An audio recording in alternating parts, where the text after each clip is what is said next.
Hello and welcome to Comedy in a Nutshell, the podcast where we peek into the minds of some amazing comedians who talk about what they've learned from the halls of macadamia to the backroom stages of the roughest pubs. They'll cash you out with anecdotes you will not believe, as we ask, what does comedy mean to them? And then, I don't know, something about pistachios.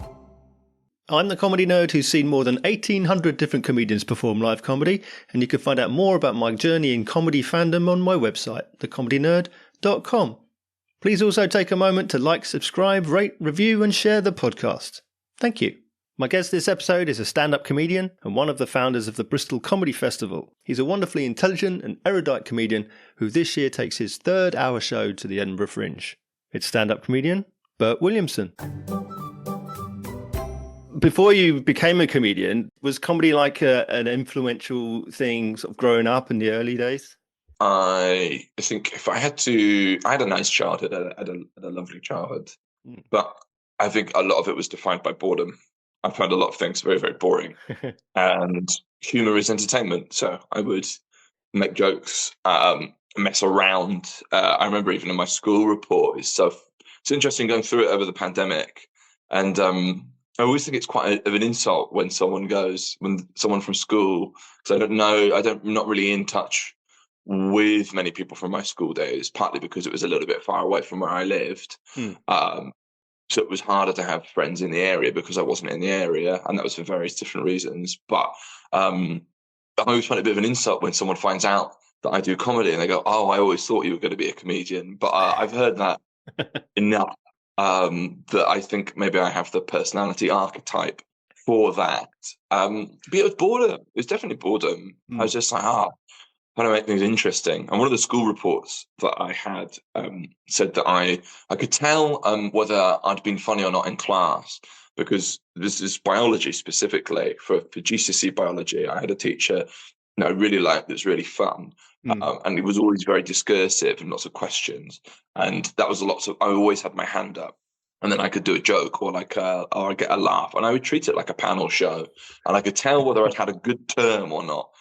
Depending on whether the report card would go something from like Burt is a witty and charming young man to Burt's inane contributions must cease. So like it was the full spectrum of that. I just found it. I just like making things fun. I think that's partly what drew me to comedy. And I look back at that and I think I'm actually surprised, not that I started late, but that I didn't start sooner doing stand-up. Right.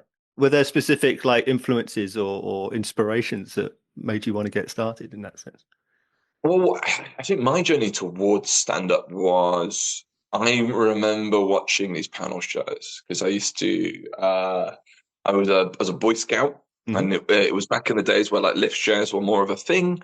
In the village I was in, it'd be like, oh, who's on the round? Someone's dad would then come pick us all up, and then I'd be in the car with often a boys that of varying ages, like some of my friends' older brothers, and they'd talk about like mock the week or have I got news for you, and they'd be like quoting, and you'd think, oh my god, these guys are so funny, and then I'd stay up late and I'd watch It's Not Like Dave or something like that when I shouldn't be, and then I'd watch it and I'd think, oh my god, I'm never going to be as funny as that. That's amazing. Now that I know that all those guys have writers, I'm a little bit disappointed that they're not more transparent about that, because it's obviously myth building that these people are these amazing, off the cuff, incredible minds. Yeah. But had I known that there was like a process behind it that I could build to that, I'd have definitely been drawn to it sooner.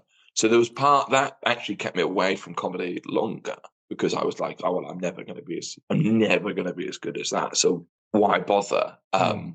So I ended up doing loads of different things. I did like drama. Then when I got out of university, I did specifically long form improv or Chicago style, depending on who you're talking to. Specifically like Armando's, like stuff that's meant to look like a sketch that has like, it has almost like stand-up structures on it, because it'll be like, what is the game of a scene? Like, what's the joke throughout this thing that we're building, the running theme, or what's the punchline, or like you'd think like that.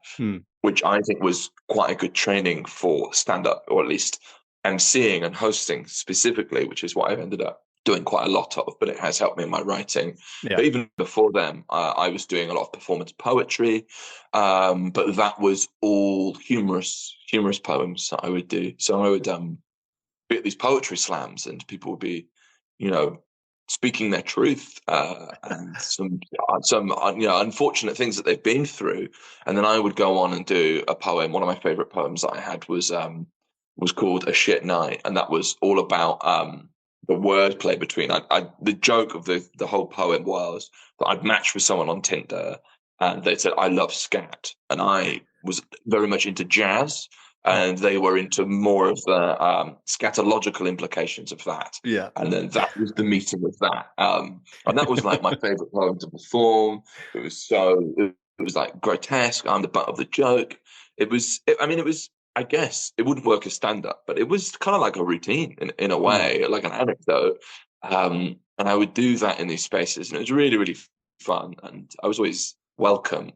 But I just increasingly was aware that if people are using that platform to process their various traumas and stuff, me just treating it as a bit of fun. They were all very nice. I raised this with people. They were like, "Oh no, we like that because then that resets the room, and then we can continue." Like no one took it disrespectfully, but I still felt like a little bit of I was like, "Oh, I don't feel like this doesn't feel quite like it's the right space necessarily." But some of my best gigs were doing not like silly poetry after someone had, it's varying standards, but after someone that had done something that was more painful, and they would do that, and the room would just be like, "Oh my God!" And then you could go on and then do something really silly, and then people would go, like, "Oh yes, this is much more lighthearted." Like I think some of my I think the people comments will talk about having like killed or whatever, and I don't think I have, apart from one time in a church doing some poetry. The guy after me couldn't follow me because he was laughing too much, and he was doing something about how he was estranged from his brother. But he was just like, I keep thinking about that previous poem, and that's I'll think about that for the rest of my life. But comedy's never gone as well as poetry has, I guess. But this is all to say that like I love words. I love entertaining people, and I love entertaining myself. And that is the through line. Then doing improv, and then got suggested that I do stand up, and then I did that. My first gig was on what was it? It was on the 1st of September, 2018, and I did that. It was at the In Jokes, and I wasn't allowed on the main show. In Jokes was an awful open mic. It was horrendous. It was poorly run, badly lit, and the MC was very aggressive. And I was on the open mic after the open mic, because there was an open mic where they'd build the comics, and then there was after what was essentially 3 hours of open mic comedy. If anyone was still hungry for more, they would witness the sign up on the night open mic. Even though it was all like, particularly at the bottom of comedy, which that's obviously where I began. It's so interesting how anyone clambers for a hierarchy down there, because they're like, "Oh, if I can put myself above anyone, then I'm not at the bottom." And it's like, come on. But I did the open mic after the open mic, and then afterwards, I remember the host of the show going to me like, "Oh, that was good, mate. Keep that up, and I'll let you get on the main show." And I just remember thinking, the main show was shit. Like, I didn't think I was particularly special. But yeah, that was that's sort of a brief history of my way into comedy. It's interesting that you would go from talking about success as a poet and then the after open mic show as a comedian. At what point did you decide to call yourself a comedian? A comedian, not a poet, for example. Well, let's not over egg my success as a poet. I did all right. I mean, I got maybe a paid gig from my uni, but I think it's all relative, isn't it? I did fine. There were plenty of people more established than me. I think it was just more, I was enthusiastic and could speak confidently, and that gets you half the way in whatever art form you're in. But no,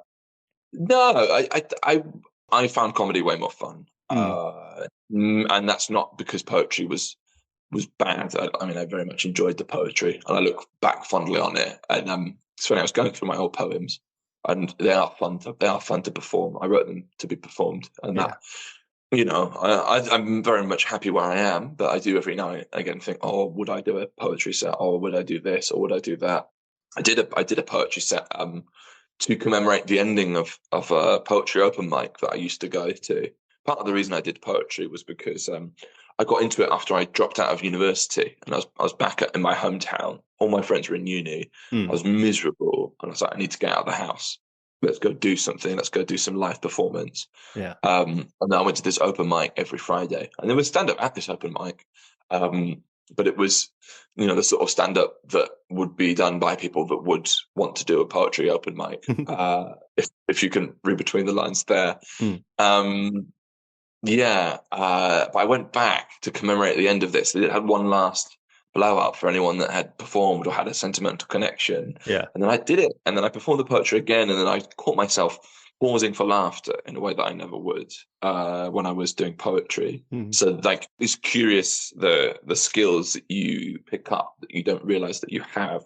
But I was aware already that even doing a different art form, my performance had improved.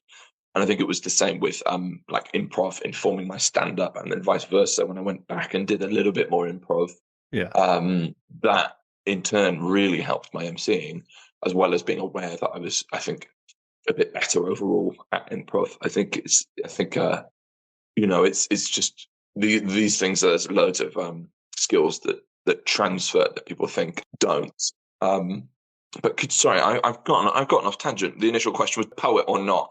I didn't see myself as anything. I just saw myself as someone that was just doing something to keep myself entertained. There was a point where I remember people would go like, I remember someone asking me, "Do you think you're a comedian?" And I would go like, "No," because I'd go like, "I'm an open micer, and that's all I am right now." And even now and again, I like to think of myself as like Bristol's most prolific open micer. That's nice.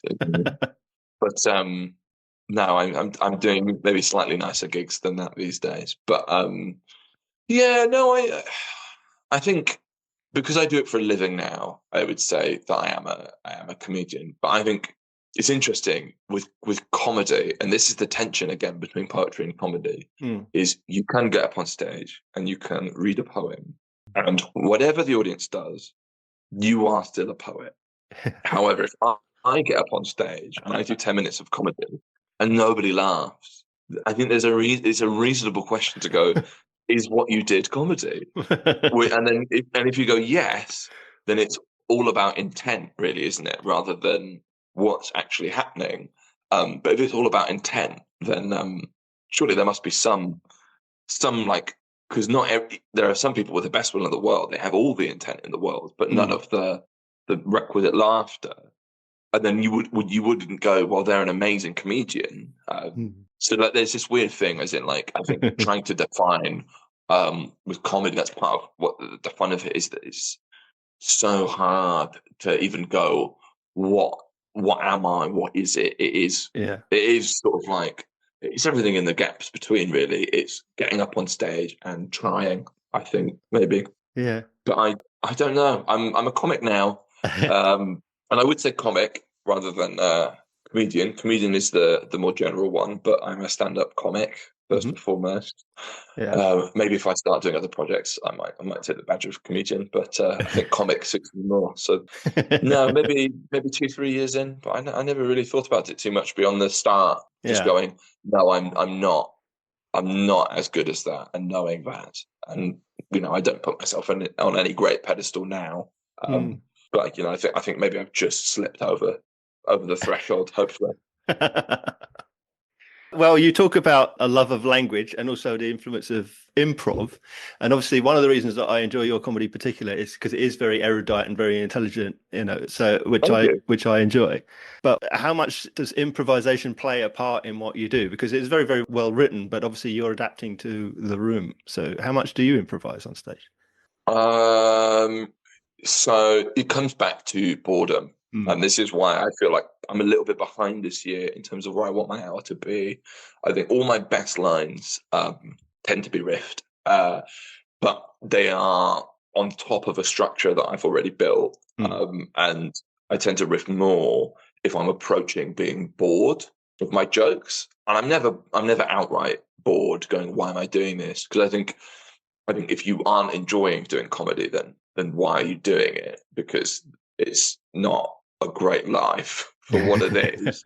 So, I mean, there's so many comedians that don't enjoy it, and I'm just thinking, you don't have to do this. You can go do something else. And they go, oh, I've got to do this other gig, and it's like that's the whole point. That's the whole point. But either way, points where I am less enthusiastic about my set. That's fair to say. I love performing it, but where I'm like, I am saying this thing for the 100th time. I am deliberately trying to stay present rather than it just feeling natural to do so. Yeah, because it's fresh and exciting to me. That's the point where I have enough brain capacity then, because I'm not good at multitasking, to go, oh, what about this? And then I have the space to then go, let's do that. Yeah. Or if I'm very underprepared and I need new material, I might think about a topic to death in my head and then go up on stage and try some stuff. It's a real mix. I wish I had a process, but I don't feel like I do yet. So I'm still, in terms of comedy, I'd say I'm still larval. I'm not in what's the middle phase? Pupae, is it? Pupa, and then, yeah. Yeah, then I'll be a Marjo one day. There we go. In that sense, then, do you keep things in for your own amusement that might not perform very well, particularly in front of audiences, but you kind of tuck them in somewhere in the set in order to keep yourself amused? Yes, but if it's not at the cost of the momentum of the bit, there's loads of stuff that I find funny and that I like. And more often than not, any stuff that does get cut that I'm interested in that I've not been able to express, that comes back later. So an example would be, what's a routine? So I had a blood routine in my last hour, and that was one of the stand-up. I've been given blood for years. I wrote stand-up on it when I was starting out, but I didn't quite have the skills to execute it, even though I really enjoyed performing it. I put it to one side, and then I burned my hour because I film an hour every year. And then I come back to that, and then I'm like, oh, I'm a year better comedian now. I can make that better. So I do keep stuff in for me. More often than not, it might be ridiculous intonation or stuff like that. Yeah, like it's more. My girlfriend teases me on a lot of these things, but those are for me. But the topics, everything. I mean, it's I'm the one that wrote it, so it's all for me. It's all performance. Because if you're not performing something you enjoy, then again, why are you doing it? But that being said, I try to be as ruthless as I can, because I only get to do it if an audience is up for it, and I like gigs to go as well as possible. So I think if the act of doing comedy is indulgent, so to push it further than that, I think then it becomes too much, and I just want people to enjoy it as much as possible, so I can keep doing it. So I hope I'm fairly ruthless, to be honest. Yeah. Did being a professional comic hold any surprises for you? I mean, I remember Martin Pilgrim, who was a great comic in Bristol, telling me that if you ever quit your day job, don't think you'll be more productive, and that was very, very true. As in, you just figure out other ways to waste your time. However, I'm less stressed than I was when I was like working 3 different jobs and doing comedy to try and get to the point where I could afford to move on from it. No, I guess what surprised me. No, I knew it was a lot of admin, because I part of how I managed to get off the payroll of other companies was I did loads of comedy production. That's why I ran the festival that I did. That's why I ran loads of gigs, because it was just I wasn't at the level where people would book me for paid stuff, and I was like, fine, I need stage time and I need money. Yeah. After the pandemic, I was like, I can keep doing these minimum wage jobs, or I can take a new job as a self-employed comedy producer / promoter, and then make similar money, but then have what I'm doing, albeit boring, directly relate to the career that I want. So I did that for a few years, and then sort of weaned myself off my own gigs. Yeah. Now to the point where I'm independently working as an act. But that was my route through. Even then, I still do production, because there's not enough money to to just do live, at least at the level that I'm at. I can't speak to comics far more successful than I, but at least for me to have the living that I want, comedy production is a necessary part of it. But I don't know. I think by the time you end up being full time as a comedian, you're doing the paid gigs, you've done all this stuff, you know all the things that it is. Like, some people don't realize that it can be a lonely existence, but I knew that going in. That's not to say I'm lonely. I'm aware of that. I lead a full life and I have a good network of friends. But I think if you're not aware of that, you can end up feeling a bit trapped, and you can be like, well, I'm seeing loads of people, I'm meeting and having a varied life, but it's not, talking at people is different to having a conversation with someone. So, like, I think I was aware of that pitfall, so I felt fairly well informed. Yeah. Just because I didn't jump into it. People talk about I did my first gig and then I quit my job and had an amazing life. Mine was much more boring and calculated and measured, because I don't think there was ever like a big moment of glamour for me. It was, I want to do this. Yeah. No one is coming for me. How do I make it work for me entirely with things that I can control? And then I've done and built that. But to do that takes time and it takes preparation. So there was no like, wow, this is amazing. It is amazing. I'm very happy to have the life that I have. But it was plodding and deliberate. So I wish I had a more exciting answer, but that's the truth of it. I was going to ask you about Bristol. I mean, the festival that just kicked off this year, but wasn't that tried a few years ago? Yes, also tried by me. So okay. So that I'm the sort of the through line. The difference is, I set up the Bristol Comedy Festival when I was like an open spot, doing all these different gigs, and then I was just sort of thinking, I was aware of all these different festivals. I volunteered at festivals because I was aware, at least doing comedy, that it is important to watch good comedy is to do it. And then part of that was like, I volunteered at McCuntless Comedy Festival. I went to the Fringe for a month just to watch shows. I really imbibed as much of it as possible. And then I was in the Bristol scene. I was just like, well, why isn't there something like that in Bristol? Bristol's great for comedy and all this. And then I did that, and I worked with a couple of venues in a part of Bristol called Old Market. And I worked with Andrew White. And we ran that across one day. That was originally going to be pre-pandemic. Then we had to pull everything because of the pandemic. And then we set it up and then ran it in the year after. Was going to continue. Andrew took a step back. I was going to run it on my own, and then was in the process of that.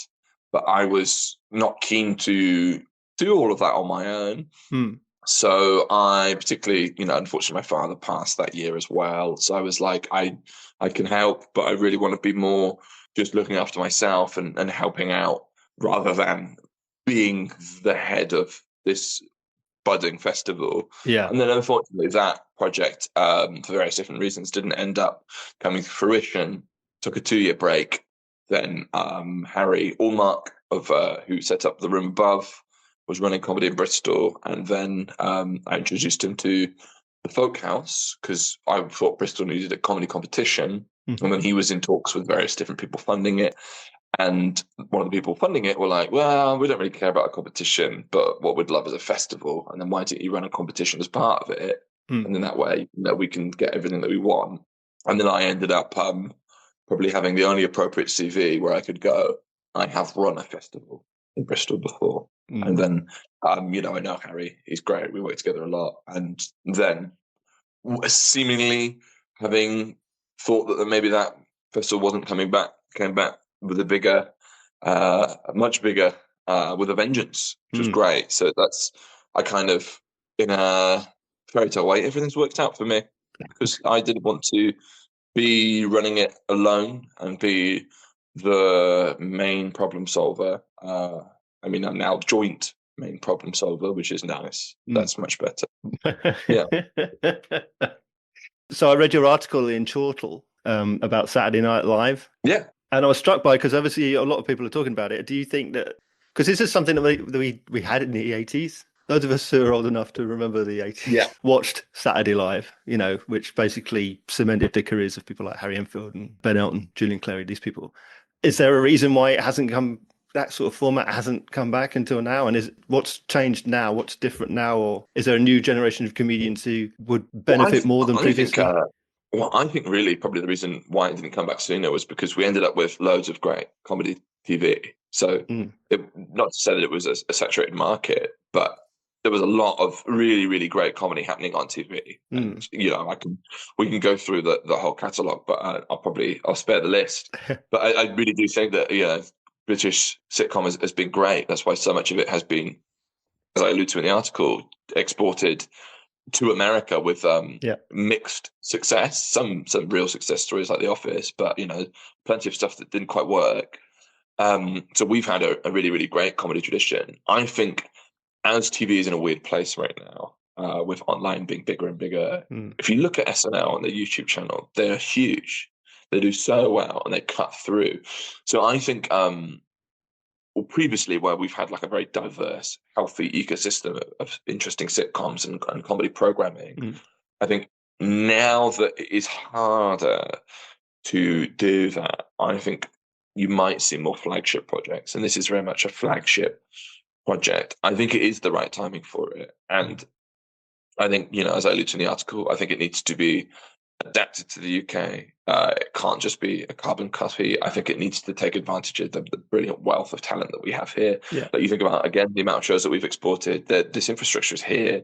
We have brilliant comedians, many, many, many of them. I think we're one of the best places for comedy in the world. And that's, for various different reasons, partly our geography, the fact that, as a stand-up comic, and I'm talking about stand-up specifically here, I know there are plenty of other comedians, but at least from my own experience, geographically, there are very few places as an English speaker that you can drive an hour and past a couple of million people. So in terms of jobbing comics, we have the most in the world, per capita, however you want to do it. Yeah. But people that work professionally in comedy, at least in stand-up, and then beyond that. So we have this rich infrastructure that I think needs to be taken advantage of. But the timing is right, because if online is now more key, if you have this consolidation, there's hopefully something that can penetrate into the online space, like the clips on SNL do amazing numbers.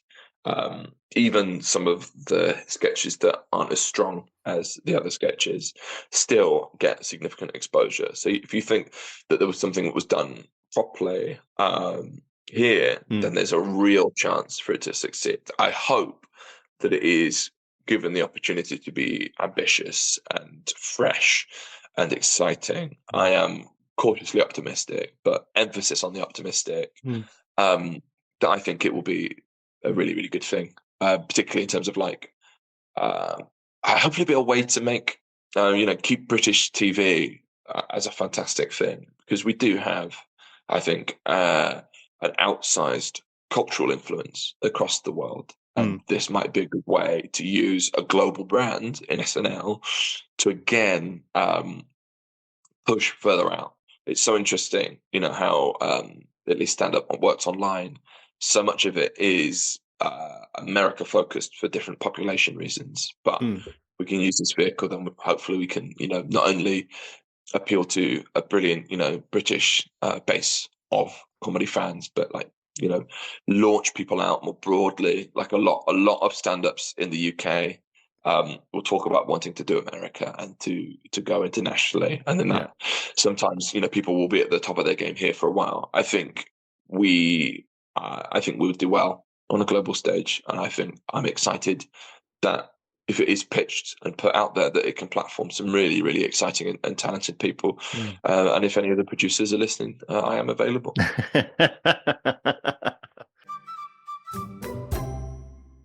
Well, let's talk about Edinburgh a little bit, and we'll talk about your upcoming show shortly. But yeah, lovely. You've done a few shows now at the Fringe. So what's your festival experience as a whole been like?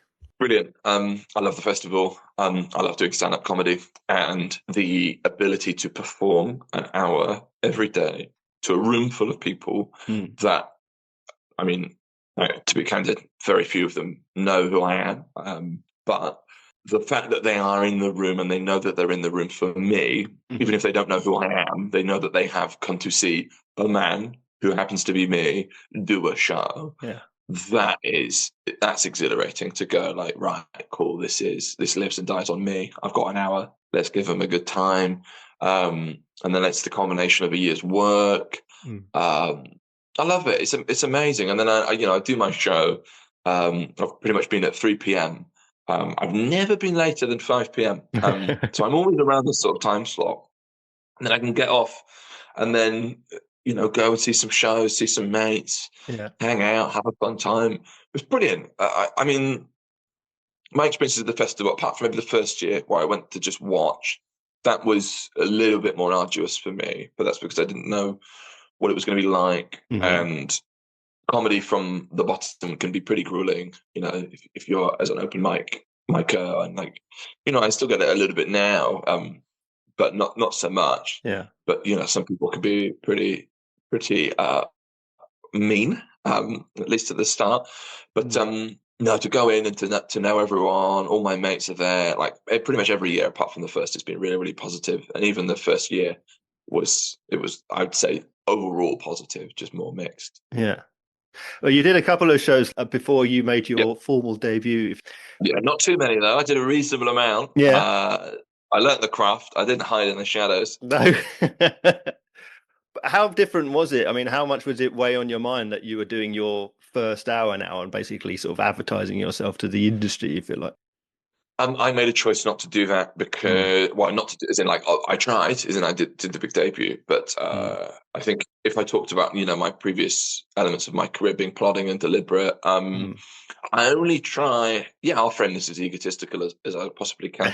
I only try to play games that I can win. I love winning, and I didn't think that the traditional bombastic Edinburgh debut was an avenue that was open to me for various different reasons. As someone that lives outside of London, that is doing, I'm doing stand up. I'm not particularly alternative. I'm not fresh. I'm not really like an interesting demographic, or I don't have necessarily a new perspective that's going to set the world to rights. I'm just interested in doing really, really the best stand-up comedy that I could possibly do. And that's not to say that I'm actually bitter about any of the previous things. It's just acknowledging, genuinely, it's just acknowledging that that's where I'm at. Cool. I'm here to do the thing that I love. And then approaching Edinburgh like that. And then going, well, right, what is my objective with Edinburgh? Is it to have this big industry thing that, I mean, sure, like there's a chance. There's a 5% chance or something like that I'm with the Free Fringe, which traditionally is a little bit ignored by industry as a whole. And then doing this, and then do I want to play for that prize, or do I want to focus on what I can control, which is an hour of stand-up that I love doing, and keep doing that with the intention of then filming that hour of stand-up in Bristol, having honed it over the Edinburgh Fringe Festival, while also legitimately trying to have the best Fringe Festival I can. Yeah. That's not to say that I wasn't saying, oh, come to my show to agents and stuff like that, or trying to do that sort of thing, but just not having that be my main objective, I think, honestly, even for my own sanity, was a big boon. Not to dismiss any of that. I mean, those are all incredible opportunities and amazing. And if anyone's listening to this thinking, yes, what about this guy? I mean, he's ready. But no, genuinely, I think it was just about focusing on the stand-up, because I love it. I love it so much. And then just doing that day on day in, day out, going, right, what's the best hour I can create? Yeah. Because I could have waited. I could have done another year and think, oh, what am I going to do? Well, am I going to do this? I've got plenty of friends that, wanted to wait and they didn't want to go quite yet. And I was like, if I wait next year, I will be a worse comic than I would have been had I not just gone for it. Forget would I be further in my career or whatever, shoulda, woulda, coulda, doesn't matter. Purely in terms of my advancement as a comedian, in terms of what I can do on stage, that was the best choice for me. So I made that choice. And then I've just kept doing it. I think the idea of a debut being a big thing is increasingly not as much of a thing, to be honest. The Fringe Festival is increasingly, I think, not the main thing that people are judged by for that sort of gilded comedy journey. But again, that's not really a main objective of mine. I just want to be really, really good at this. That's truly it. Yeah. Well, this year will be your 3rd hour show at Edinburgh. Number 3. Number 3. So what's that all about? What can we expect? Yeah, I'm very excited to do it. It is sort of coming together.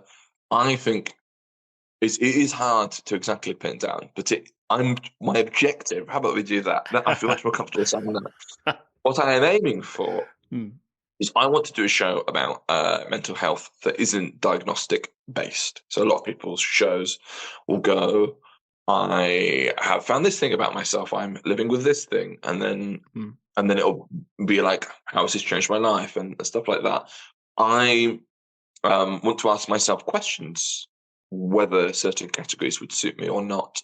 Categories, you know what I mean. But whether these labels that people are finding that really help themselves, whether that would be helpful for me to map myself onto and examine that, and particularly, I guess, through a lens of masculinity as well. Like, see how people are talking about themselves and what maps onto what. Like, I was just thinking the other day about how guys are much more happy to say that they have something like autism or ADHD, but very few will go, I have anxiety. And that's a really interesting trend to me. So that's something that I talk about in the show, about like how masculinity intersects with these ideas. But that is, I guess, a very pretentious way to say that I'm going to do as many jokes as I can in the hour. But that is genuinely what I'm looking to investigate, and just see whether those are helpful labels for me. Like, I've had plenty of people tell me that I'm this or I'm that, and then I've gone, actually no, and for some reasons that you might not be aware of, I actually know. So yeah, no, I've had various clinicians have a go, and they've not cracked the nut yet. You also talked about spending time at the Fringe, going and watching a lot of shows, and spending a festival just watching shows. How much do you watch comedy for your own entertainment? How much do you see it through a comedian's mindset? Yeah, I mean, I think to some degree, it can get a little bit ruined if you watch, or if you were a practitioner, then you go, oh, it's going to be that, and then it is that, and you know, it's like watching a magician perform a trick that you know how it's done. Is less impressive, isn't it? But no, I think the best comics. I'm a very, well, not just me actually. That the whole world is very spoiled, because Edinburgh is full of fantastic comedians that will do stuff where you go, wow, I didn't know how that was done, and you go, that's amazing. So I think how I get around that is I just go watch brilliant comedians and really enjoy it. There's plenty of comedians that are fantastic. Like, I love Pianovelli's stuff. Chelsea Birkby, Alex Kitson's got a really exciting show that I want to go see this year. I mean, that's to name but a few. There are loads of comics that are genuinely brilliant. So, you know, if you ever see me in or see me in a show, it's usually because I'm like, this is going to be amazing, and I try and watch 2-3 shows a day when I'm working. And when I was at the Fringe, though, just as a punter, I took a leaf out of your book. I was watching like 8 to 10 shows a day. I was like, I'm just gonna consume as much of this as possible.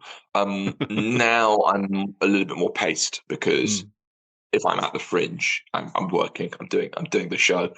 So it's making sure that I don't overdo it. And I think as well, I found, at least with my attention, I can give my attention to 2-3 shows, but beyond that, I think I start to not treat the subsequent shows with the rigorous attention that it needs. I'm just like zoning out a little bit, and that's not because it's not brilliant. It's because I've eaten too much. I'm full. Are there people that you see now, having done comedy now for a number of years, that continue to inspire you or reinvigorate you? And you've talked about your own boredom here and there. So does it start you over afresh with a new excitement when you see something particularly innovative, perhaps? Yeah, loads. I mean, I watched Gary Starr last year doing the clown show, Yeah. and I think I'm not supposed to reveal too much of it, otherwise I don't want to spoil it. But it's the penguin Yes, one that classic he did. penguins. Yeah. Yeah, phenomenal. And I'm just like, oh my god. And I know that it's so much harder than it looks because that's the joy of it. Yeah. I'm like, oh my god, how would I ever do that? And then I realized, no, I don't want to do that. I want to do a comedy that I do. I think, yeah. I mean, the comedian that I always go back to if I'm ever at like, if I want to just feel a bit more inspired, is I love Paul F. Tompkins. I mean, I wouldn't. He's not a contemporary of mine. He's so much beyond that. But he's incredible. I'll go back and I will listen to like a YouTube bit of him riffing, and I'll go, that's amazing. And he's from an improv background as well. Yeah. And he's just so efficient and inspired, and the breadth that he brings, like where he like characterizes, and his world is so fully fleshed out, and you're there with him. Like I can only dream of being half as good as Paul. That really inspires me. Plenty of comedians inspire me that I see live. I mean, you don't have to look far on the circuit. Some of the names that I've mentioned already, and then there's other brilliant ones. I could go on, like Ian Smith is another amazing comedian, and I think, God, how's he done that? And then that's we're now approaching stuff that's a little bit nearer to the sort of comedy that I might do, or like Finlay Christie's brilliant as well, or Jess Foster. Like you look at those and you go, okay, cool. I can't. Gary Starr that's very far away, but that you can go, okay, cool. I can see a little bit of that, or that stand-up technique, or the way that they framed that aggression, or the fact that they were passive allowed them to do all this, and like But I think take external influences. Or I try to do that, but I think you can only play the hand that you're dealt, as the saying goes, and you can only work on the act that you have. I think take all these influences. I think if you don't watch other comedians, you really are hurting yourself. But I think it's important to, like you said, be inspired rather than mimic. You just go, right, okay, I can see how that was done, but how would that look like on me, or the act that I'm trying to do? Paul, again, has a brilliant, Paul F. Tompkins has a brilliant bit where he's talking about joke thieves. And he goes, the reason I'm not worried about joke thieves is because I do Paul F. Tompkins-based comedy. And he talks about how if you're a one-liner, you're done for. But I do stuff from my unique point of view about the life that I've led, and my thoughts and my opinions. And it's interesting with, all the ChatGPT and the AI and all these things, people are worried about that. And it's like, no, I think as long as you create a you, like persona, I think is increasingly important, personhood, right, against the machines. Whereas I think these one-liners and one-liner guys, you go, right, okay. That's if it's a joke someone could tell at a water cooler, is it a joke that could get fed into a machine that it could put back? Whereas a machine probably won't understand that, that something is funny if like a guy is really angry about his suit jacket not fitting. That's so much more, and then the image of this man having this tantrum in this tiny jacket, that's amusing. But a machine won't understand quite that. Whereas like a mechanical joke of like, this is the premise, and then here is the subversion and the punchline at the end. I think that's much more equation-like. Therefore, is much more easy to be mimicked. I mean, I've had to mix. I've put some stuff into the old computer, and you go, "Oh, that's." People laugh about how bad it is. I'm like, I don't think it's nearly bad enough. Not to say that any of the jokes in my show will be ChatGPT inspired, but it's just, I think, taking inspiration and figuring out who you are and expressing that, and then taking inspiration, but making sure that's the only thing that I take. There we go. Got there in the end. Do you then have I would call it a comfort zone, but just a place where you're happiest? Because you said about you doing emceeing, about production, there's the writing, there's the performing. Where do you find yourself happiest, do you think? Mix. It's a mix. If I MC too much, then I think, God, I wish I was doing sets. If I don't do enough sets, I get a bit weird. It's variety. I got into comedy because I wanted to have an interesting life, and part of that is keeping it varied, and that's why stand-up's great, because even within it, you have to write, you have to perform, and then there's all this other nonsense around it. So like, it's not like I'm doing the same thing every day, so it keeps it mixed and interesting for me. So it suits me very well. So I would say I'm happiest when I'm doing, and I'm happiest not when I'm not stuck in repetition too much.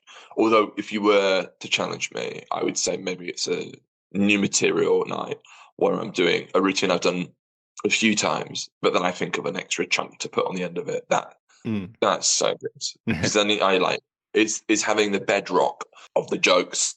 So like, that the audience, you're doing a bit that works. Yeah, that's really, really fun, but it's still fresh enough that you enjoy it, and then you find another way to just turn it up a level. Yeah, it's not, for me, it's not even saying it the first time. It's knowing that you've made something better and more exciting, because each time you crank it, it feels exponential. I think the trap with comedy is, I remember when I started comedy, I was like, well, surely if you just do it enough, you end up being amazing. You just become this amazing comedian, because all you have to do is do it loads. And then I did it loads, which is definitely what you should do if you're starting, for sure. But then I got to the point where, like, 50% of the time, I could go on stage and talk about something, and it would be all right. And it would just be all right. It wouldn't be. Would it be amazing? No. But it would be recognizably comedy. And then I'd go off stage. And then I remember I did that a few times. And I was just like, I can't be bothered to write that, but it's working well enough. I did it. And then I realized that's the trap. That's why all these brilliant, amazing, funny people end up being all right, is because they're so good that they can just always be fine. Like, it's not that it's like, I think some people are quite opinionated on comedy. They go, oh, they're awful, they're bad. I don't think that there are very few people that I would consider bad on the comedy circuit at all. I think everyone's so brilliant, so talented. But if you get to the point where you don't have to, and then that's the trap. You go, and I've got to push past that. And I'm not at the point where I'm pushing past into anything amazing, but I think it keeps me, hopefully, just above the threshold of mediocrity.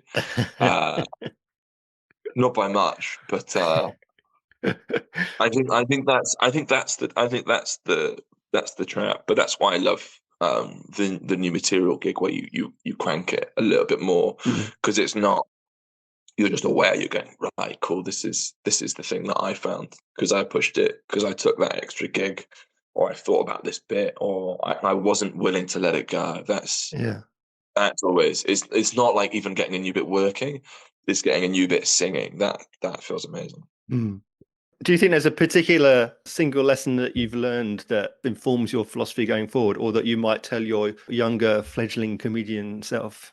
Oh, I've got loads of mantras that I like to do. My favourite one that I like to do is, I go, it's never personal unless it is. That's that one.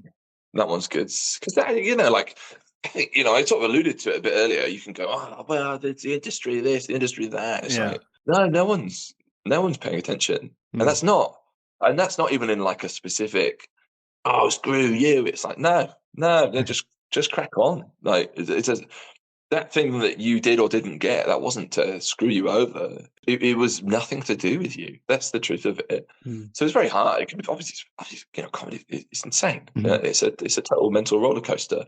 But it's just realizing that, like, well, what do I have? What can I control? And then you go, oh, I could do this, I could do that, or fine, right, I didn't get that opportunity, or I didn't even get the chance to do that competition, or this or that.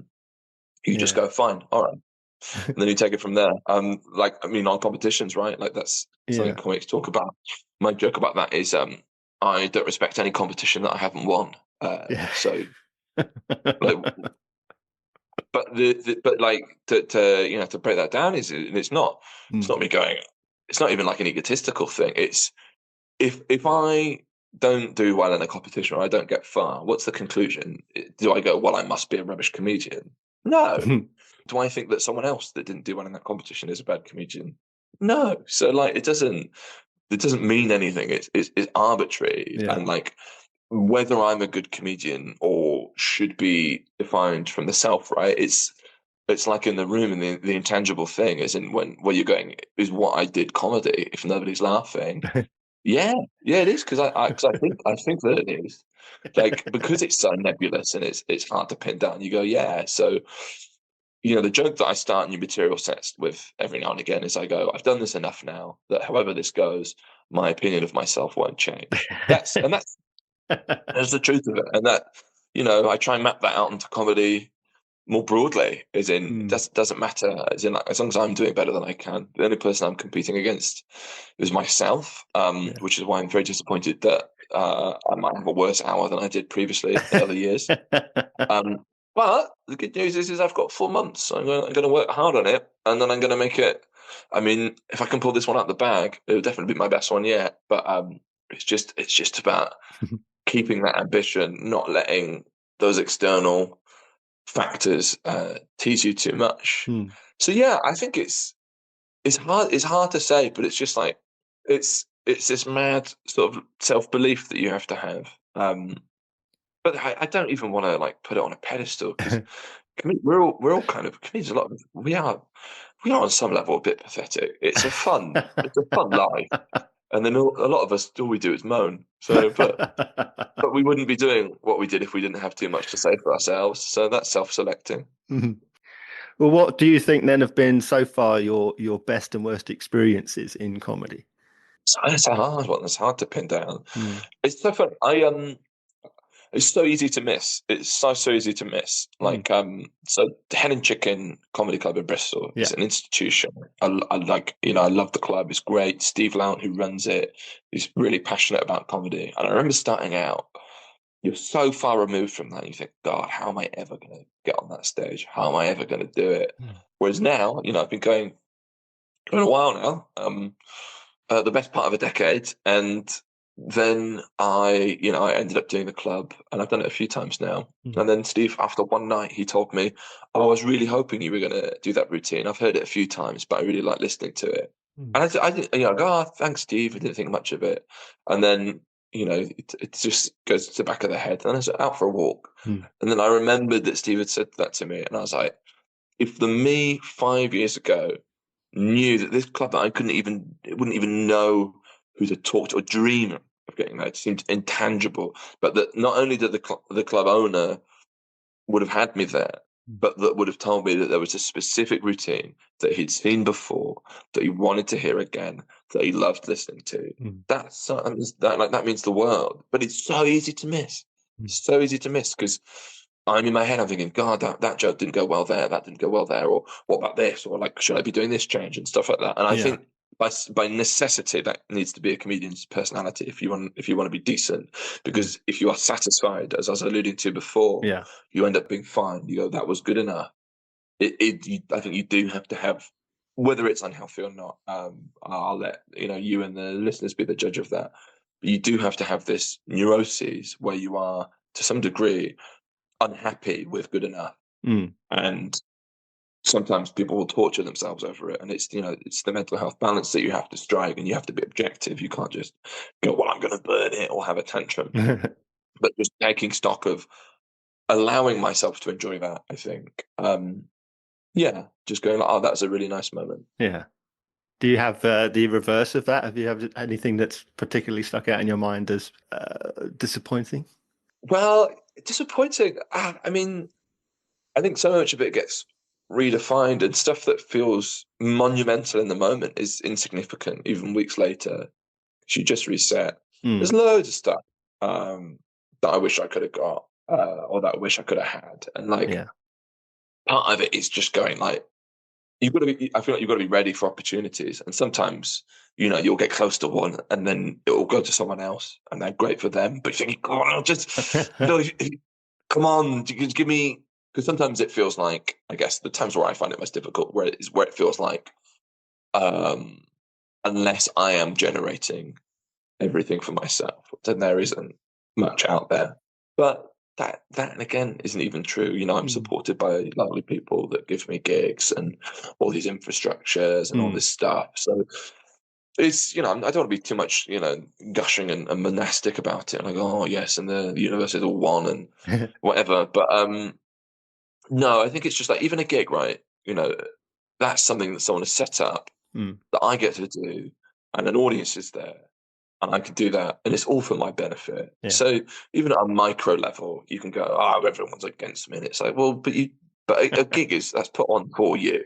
It's an audience where, you go, "Oh yeah, they're all here to." So even like the lowliest, humblest open micer in the land has people rooting for them, even by the assumption that they are doing shows, unless it's a bringer, because then they're being exploited. And I mean, like a gig where someone has run it and an audience there, rather than things have been manipulated. But that is a very different discussion. But it's probably too much lingo there of a bringer.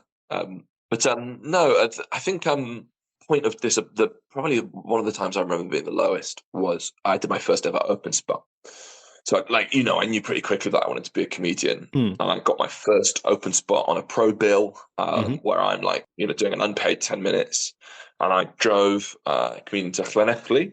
I even practiced saying Llanelli again and again and again, because I'm going to make sure that I can, I don't want to lose them by.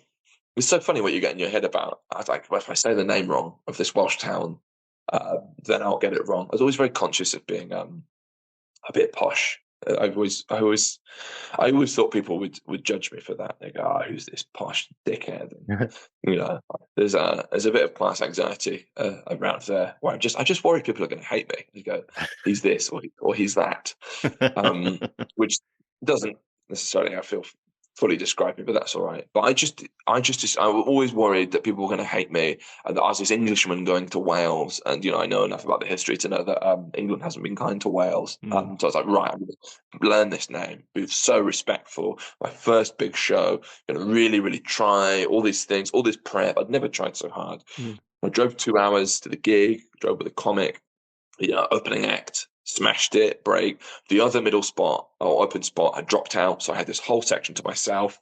The MC does a bit and then brings me on stage. And I had a bit at the time where I would pretend that I was expecting a large group of marine biologists to be at the gig, but that they hadn't arrived, and that I'd been stitched up, and that was the only material that I had was on marine biology, because it was a bespoke gig. That's what I prepared, and I was there to do all these different jokes, and that through fate or a misbooking or whatever, that had completely fallen through. It was quite alt, really, and that all I had was this very niche marine biology material that I had to deliver anyway, that I was trapped there doing. And I remember doing that. I was supposed to do 10 minutes, and I did 7 to complete silence, people getting up and walking off. And then I came off stage. I felt so humiliated. I was like, what am I doing? I'm an idiot for trying this. I'm wasting my time. Why am I bothering? I just felt so low. I was like on the edge of tears, because it was my dream. And I just thought, you were stupid for thinking you could do this, And I'm thinking about all the panel shows and how amazing I thought they were. And then it's like, oh, you're never going to be as good as them. And that voice is in my head. You think, what are you doing? Anyway, I stay at the gig. I watched the headliner, Ian Cognito, to name drop. He was my first ever open spot. So that's it felt nice to be connected to a bit of comedy circuit history. But he went on and he ripped it. Had a brilliant gig, and my deaf was so bad that he referenced it in my set. He was a gentleman. He asked me politely, said, "Do you mind if I mention the marine biologist thing?" I was like, "Yeah, that's absolutely fine." And then he just opening line, he said, "God, I was planning on doing a set about marine biology," or something like that. And immediate uproarious laughter. Yeah. I mean, again, a little bit humiliating for me, but it was very gentlemanly of him to ask. And, gave him my blessing. But it really, showed that there was very much a gig to be had in this room.